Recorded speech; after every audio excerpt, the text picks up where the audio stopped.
Good morning. 6:30, no, 6:50. Gray sky and my hair is good.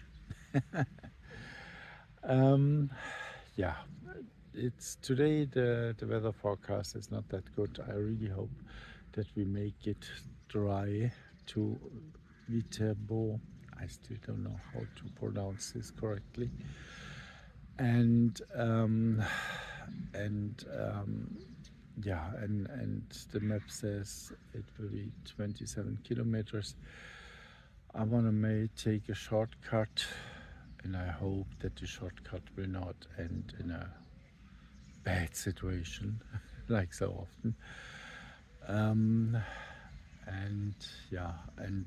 for tomorrow they say heavy rainfall, really heavy. Hello, I speak from the future to you. It's 1 o'clock in the afternoon. It should rain since 1 hour, but it doesn't.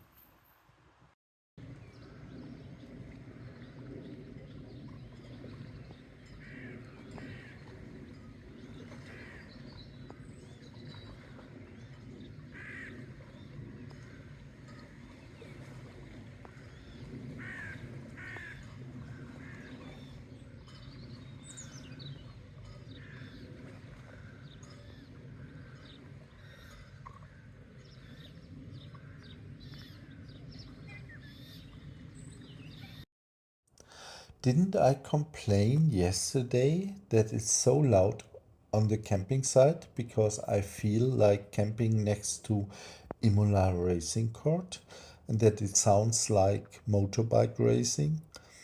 Indeed, there was a motorbike race yesterday.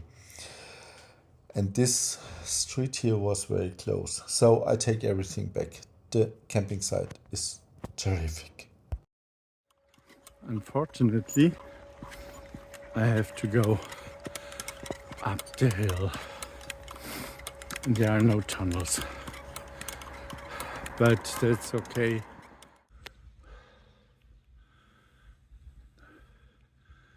Sieben Kilometer später, fast oben. Well, I'm leaving Montefiascione, which is, in my opinion, a really ugly city, probably the most ugly city I have been since I'm in Italy. I'm sorry. And this is the Franciscus way via Francescana, so I think.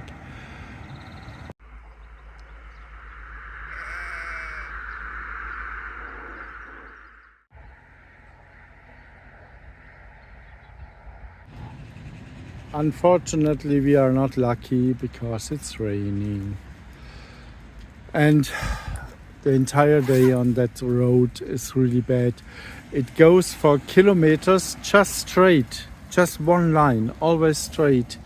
And it's super dangerous because the cars, they are racing really like mad. And with the rain, this is not better. Nicht schön. The entire day it just goes straight.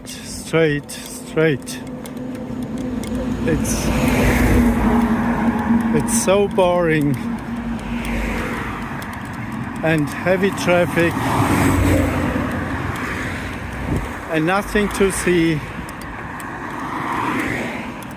And the worst part of everything, no gelateria, no ice cream. Till now, this Viterbo is really terrible. It's really ugly. And everything is terrible. But there is a historic city center. There I have the room. So let's see. But till now, I'm glad if I arrive. At this point, the navigation system was crazy. It showed me every 30 seconds another direction, and I had no clue where to go. As I knew the hotel is in the historical district, I knew you have to get behind the wall.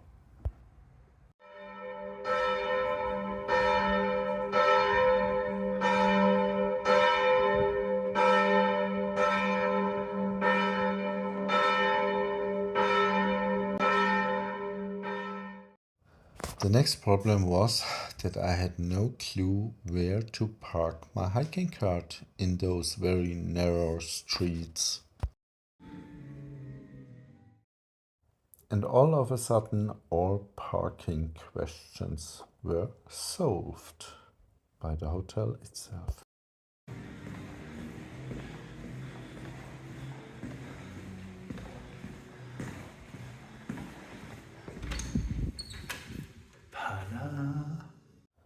Isn't it great? If you are in Italy or in Spain, it's the same. If you are hungry at 4 or 5 o'clock in the afternoon, you are lost. You will die on the street because there is no open restaurant and nothing.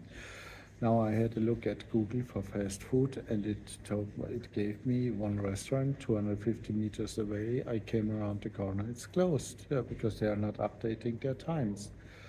Then I was asking at the other side, in a tiny little restaurant where I could go if there are any fast food places. And then he was, so what do you want? And I was like, I don't care, but pasta or burger or whatever. And, yeah, no problem.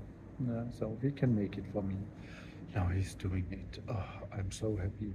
I hope he's not asking 30 euros for this. But if I don't get food at that time, I'm really dying, and my sugar level is going down, and my aggression level is rising. And that's really not good. So, burger, French fries, and Coke and coffee, 20 euros. It was just a little bit too expensive. Is there free will? The question of whether there is free will is one of the longest debated questions in philosophy, psychology, and neuroscience. It touches on core aspects of our understanding of ourselves as acting subjects and the responsibility of our decisions. What do the philosophical perspectives say? The determinism argues that all events, including human decisions, are determined by prior causes. If our decisions are predetermined by a chain of causes and effects, then free will is an illusion. The libertarianism holds that free will exists and that people have the ability to make decisions independent of external circumstances and past events. This assumes that not all events are causally determined.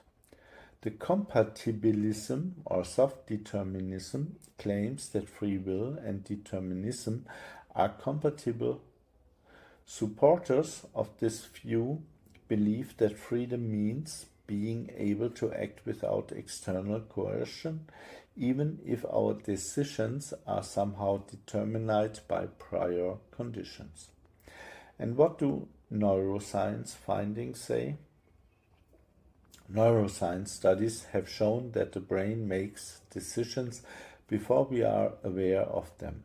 Experiments such as the famous studies by Benjamin Libet show that neural activity signaling a decision occurs in the brain before the individual believes he is making a conscious decision.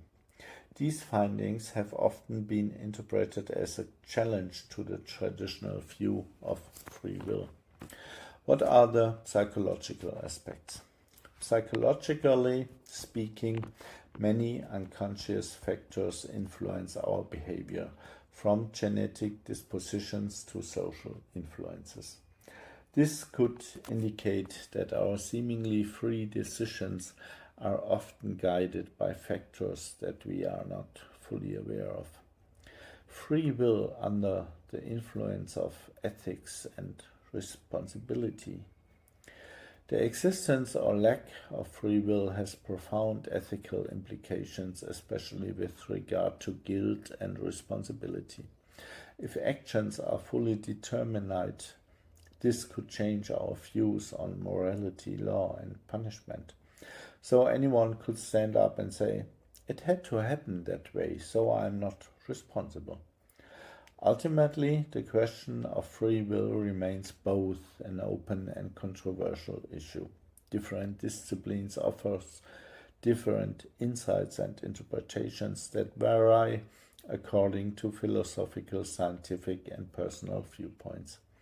It seems that our deepest experience of freedom exists in practice, even if the theoretical explanation of this experience continues to be debated. For me personally, there is a clear demarcation between the events that arise and free will. I cannot influence the events because they come in the sense that I am not the doer. No matter which event, they all come because they are a consequence of the karma that influences our lives. But I believe that we do have a choice as to whether we react to such an event and how we react to it, whether positively or negatively, accepting or rejecting. I believe that the events that occurred in my life would have happened in any case, and I could not have prevented it. But I also believe that back then in the shower, when I had the vision of trees of memory, I had the free choice, accept or reject. My mind wanted to reject. My intuition understood that I had to accept. That changed my life. If I hadn't accepted, I wouldn't be alive today. For this reason, I believe that sometimes in certain situations we shouldn't leave decisions to our minds, but should follow our intuition, which always knows what is good for us. But at the end of the day, everyone has to decide for themselves whether they actually have free will. What do you think?